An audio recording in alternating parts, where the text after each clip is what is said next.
I'm pleased to say France 24's Elena Volochine is with me now, something of an expert on Russia herself. And Elena, first of all, for Ukraine, might this be a game changer now? Because we know for months Ukraine has been really quite outgunned, hasn't it, on the battlefield?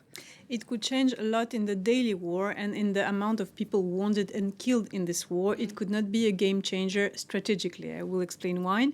Like, if we look at concretely what this can do, for instance, the immediate stake for Ukraine is the winter, and it is the strikes on the energetic infrastructure, which also kills a lot of civilians because first of all, it's a critical infrastructure for Ukrainians for the winter, and also the missiles, as we saw this weekend, they fall on residential buildings. There was over 120 missiles and drones struck on Ukraine on Sunday. Again, today on Odessa, 10 deaths and 43 wounded, and among them were children.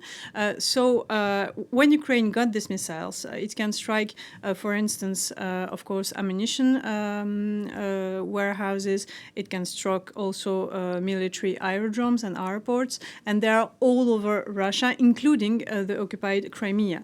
There are military aerodromes where Russia is launching its airplanes and missiles from, all over Crimea, all over the south of region of Russia, the border region with Ukraine, and also 1,000 kilometers away from Ukraine. They are all over the big Russian territory, including including Crimea. So when these missiles can be used by Ukraine, which already used drones to strike these military aerodromes, but it's going to be very more efficient for its self-defense in the next 2 months. What will happen after the next 2 months, when Donald Trump is going to take over the presidency in the United States, is going to be a completely different question. And 2 months is, I join your expert that you interviewed in this package, is way too short now for Ukraine to try to win the war, to win its claims to join NATO, to regain its territory, even military.